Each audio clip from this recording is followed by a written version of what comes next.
श्री रामचरितमानस पंचम सोपान सुंदरकांड के हिंदी संस्करण में अभी तक आपने सुना कि प्रभु श्री राम जी ने सुग्रीव को बुलाया और उनसे कहा कि अब चलने की तैयारी की जाए और इसमें तनिक भी विलम्ब न होना चाहिए, क्योंकि हनुमान जी महाराज ने लंका से आकर सारी वास्तु स्थिति वहाँ की बता दी थी और यहाँ से अब चलने की तैयारी वानरराज सुग्रीव ने शीघ्र ही वानरों को बुलाया। सेनापति के समूह आ गए। वानर भालुओं के झुंड अनेक रंगों के हैं और उनमें अतुलनीय बल है।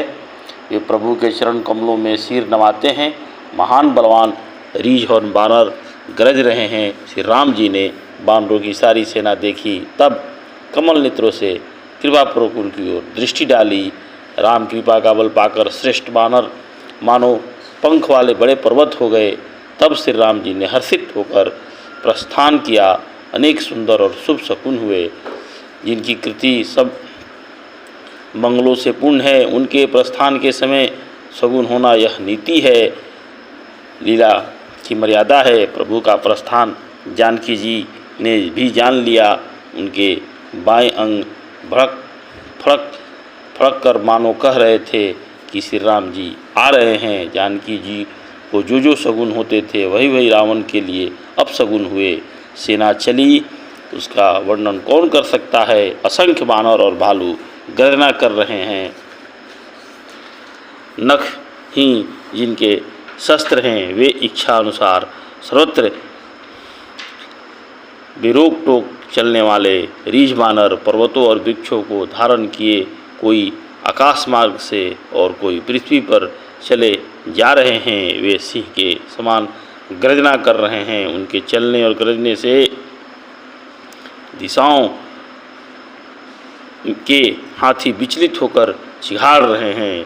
दिशाओं के हाथी चिघाड़ने लगे, पृथ्वी डोलने लगी, पर्वत चंचल हो गए, कांपने लगे और समुद्र खलबला उठे।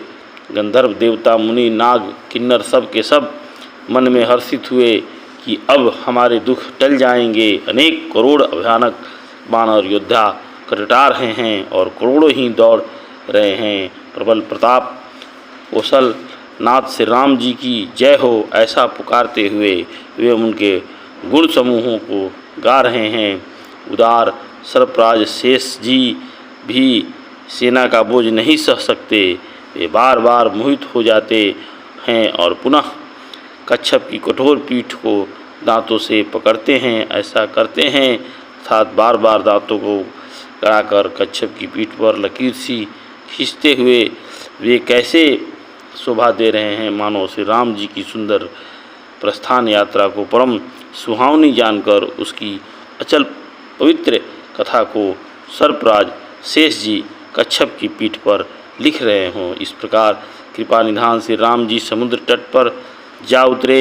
अनेकों को रीछ वानर वीर जहाँ जहाँ फल खाने लगे, वहाँ लंका में जब से हनुमान जी लंका को जलाकर गए, तब से राक्षस भयभीत रहने लगे। अपने अपने घरों में सब विचार करते हैं कि अब राक्षस कुल की रक्षा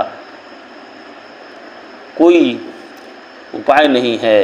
राक्षस कुल अब सुरक्षित नहीं है। जिसके दूत का बल वर्णन नहीं किया जा सकता, उसके स्वयं नगर में आने पर कौन भला जिंदा रह सकता है।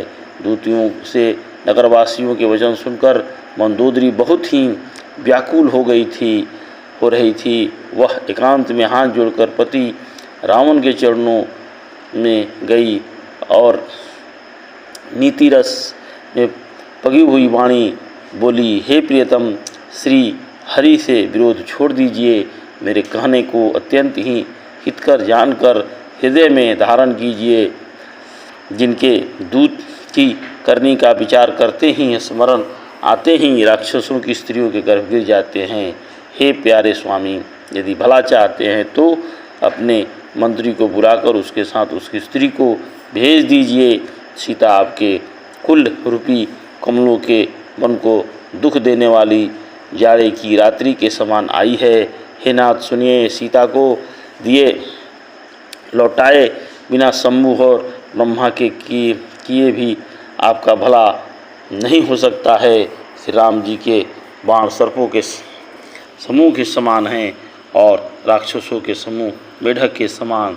जब तक वे इन्हें ग्रास नहीं लेते, निगल नहीं जाते, तब तक हट छोड़ कर उपाय कर लीजिए। मूर्ख और जगत प्रसिद्ध अभिमानी रावण कानों से उसकी वाणी सुनकर खूब हंसा और बोला, स्त्रियों का स्वभाव सचमुच ही बहुत डरपोक होता है। मंगल में भी भय करती हो। तुम्हारा मन हृदय बहुत ही कच्चा कमज़ोर है। यदि वानरों की सेना आवेगी तो बेचारे राक्षस उसे खाकर अपना जीवन निर्वाह करेंगे। लोकपाल भी जिसके डर से कांपते हैं, उसकी स्त्री डरती हो, यह बड़ी हंसी की बात है। रावण ने ऐसा कहकर हंसकर उसे हृदय में लगा लिया और ममता बढ़ाकर अधिक स्नेह दर्शाकर वह सभा में चला गया। मंदोदरी हृदय में चिंता करने लगी कि पति पर विधाता प्रतिकूल हो गया है। क्यों ज्यों ही वह सभा में जाकर बैठा, उसने ऐसी खबर पाई कि शत्रु की सारी सेना समुद्र के उस पार आ गई है। उसने मंत्रियों से पूछा कि उचित सलाह कहिए, अब क्या करना चाहिए। तब वे हंसे और बोले कि चुप किए रहिए, इसमें सलाह की कौन सी बात है। अपने देवताओं और राक्षसों को जीत लिया है, तब तो कुछ श्रम ही नहीं हुआ, फिर मनुष्य और वानर किस गिनती में है। मंत्री, वैद्य और गुरु ये तीन यदि अप्रसन्नता, भय, आशा से हित की बात न कहकर प्रिय बोलते हैं, ठकुर सुहाती करते हैं, तो राज्य, शरीर और धर्म इन तीन का शीघ्र ही नाश हो जाता है। रावण के लिए भी वही सहायता संयोग आ बनी है। मंत्री उसे सुनाकर मुँह पर स्तुति करते हैं। इसी समय अवसर जानकर विभीषण जी आए। उन्होंने बड़े भाई के चरणों में सिर नवाया। फिर वे सिर नवाकर अपने आसन पर बैठ गए और आज्ञा पाकर वे वचन बोले, हे कृपालु, जब आपने मुझसे बात पूछी ही है तो हे तात, मैं अपनी बुद्धि के अनुसार आपके हित की बात कहता हूँ। जो मनुष्य अपना कल्याण, सुंदर यश, बुद्धि, सुख, गति और नाना प्रकार के सुख चाहता है, वह हे स्वामी पर स्त्री के ललाट को चौथ के चंद्रमा की तरह त्याग दे। अर्थात जो लोग चौथ के चंद्रमा को नहीं देखते, उसी प्रकार पर स्त्री का मुख भी न देखें। 14 भुवनों का एक ही स्वामी है, वह भी जीवों में से बैर करके ठहर नहीं सकता, नष्ट हो जाता है। जो मनुष्य गुणों का समुद्र और चतुर हो, उसे चाहे थोड़ा भी लाभ क्यों न हो तो भी कोई भला नहीं कर सकता। हे नाथ, काम, क्रोध, मद और लोभ सब नरक के रास्ते हैं। इन सब को छोड़कर श्री राम जी को भजिए, जिन्हें संत सत्पुरुष भजते हैं। हे तात, आप राम मनुष्यों के ही राजा नहीं, वे समस्त लोगों के स्वामी और काल के भी काल हैं। वे भगवान हैं। वे निरामय, अजन्मा, व्यापक, अजय, अनादि और अनंत ब्रह्म हैं। हे प्रभु, हे उन कृपा के समुद्र भगवान ने पृथ्वी, ब्राह्मण, गौ और देवताओं का हित करने के लिए ही मनुष्य शरीर धारण किया है। हे भाई सुनिए, वे सेवकों को आनंद देने वाले, दुष्टों के समूह का नाश करने वाले और वेद तथा धर्म की रक्षा करने वाले हैं। बैर त्याग कर उन्हें मस्तक नवाएं। ये श्री रघुनाथ जी शरणगत का दुख नाश करने वाले हैं।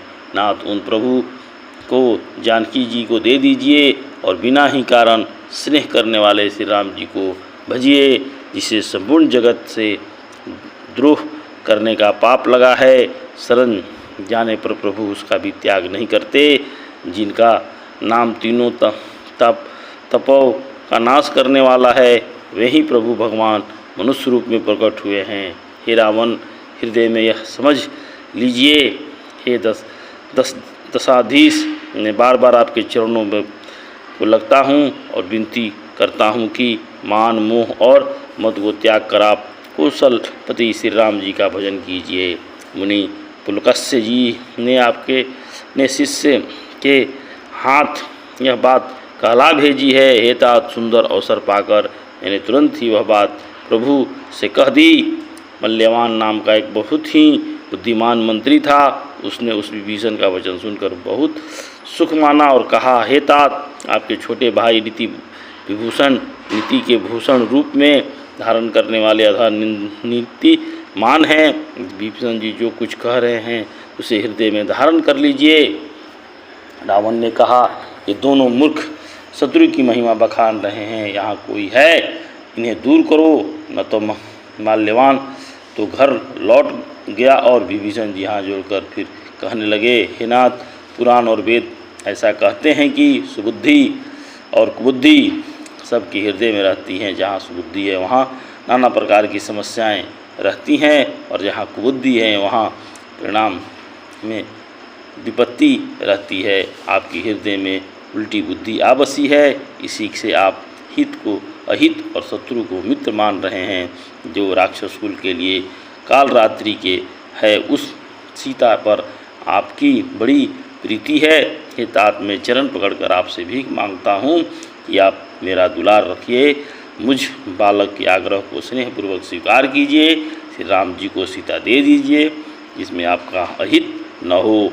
विभीषण ने पंडितों, पुराणों और वेद द्वारा समस्त वाणी से नीति बखान कर कही, पर उसे सुनते ही रावण क्रोधित हो उठा और बोला, हे दुष्ट, अब मृत्यु तेरे निकट आ गई है। अरे मूर्ख, तू जीता तो है सदा मेरा जी लाया हुआ, पर हे मूर्ख पक्ष, तुझे शत्रु कहीं अच्छा लगता है। अरे दुष्ट, बताना, जगत में ऐसा कौन है जिसे मैंने अपनी भुजाओं के बल से न जीता हो। मेरे नगर में रहकर प्रेम करता है तपस्वियों पर, मूर्ख, उन्हीं से जा मिल और उन्हीं की नीति बता। ऐसा कहकर रावण उसे लात मारी, परंतु छोटे भाई विभीषण ने मारने पर भी बार बार उसे चरण ही पकड़े।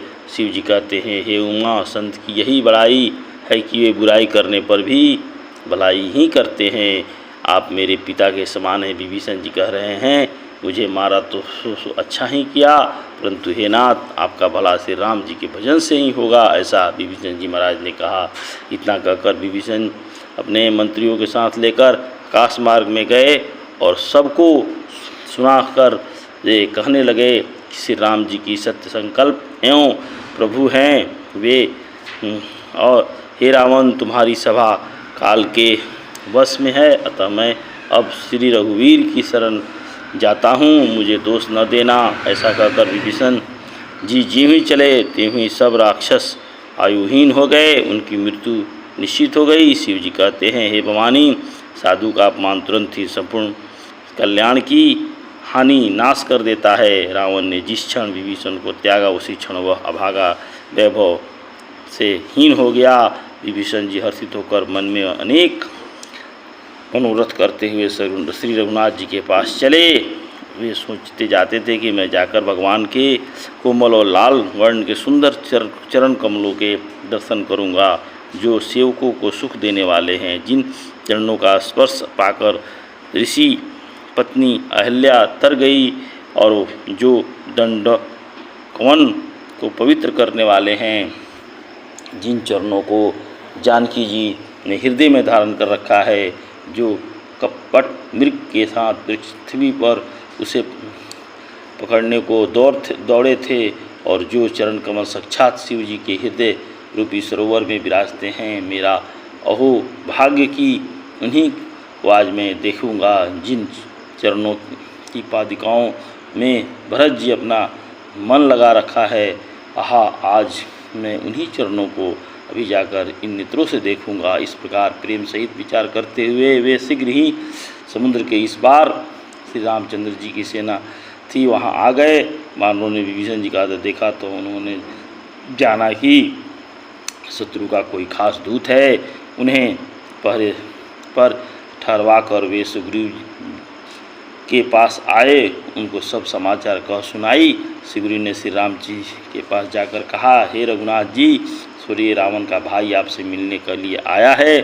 प्रभु श्री राम जी ने कहा, हे मित्र, तुम क्या समझते हो, तुम्हारी क्या राय है। मानवराज सुग्रीव ने कहा, हे महाराज, सुनिए, राक्षसों की माया जानी नहीं जाती, यह इच्छा अनुसार रूप बदलने वाले छली न जाने किस कारण आया है और जान पड़ता है यह मूर्ख हमारा भेद जानने आया है, इसलिए मुझे तो यही अच्छा लगता है कि इसे बांध ले कर रखा जाए। श्री राम जी ने कहा, हे मित्र, तुमने नीति तो अच्छी विचारी, परंतु मेरा प्रण तो है शरण में के भय को हर लेना और जो शरण में आते हैं उन पर अपनी कृपा दृष्टि दिखाना। प्रभु के वचन सुनकर हनुमान जी भी हर्षित हुए और मन ही मन कहने लगे कि भगवान कैसे शरण में आए हुए पिता की भांति प्रेम करने वाले हैं। राम जी फिर बोले, जो मनुष्य अपने अहित का अनुमान करके शरण में आए हुए का त्याग कर देते हैं, वे पामर क्षुद्र हैं, पापमय हैं, उन्हें देखने में भी हानि है, पाप लगता है। और आगे की कथा मैं आपसे अगले भाग में शेयर करूँगा। जय श्री राम, जय श्री राम।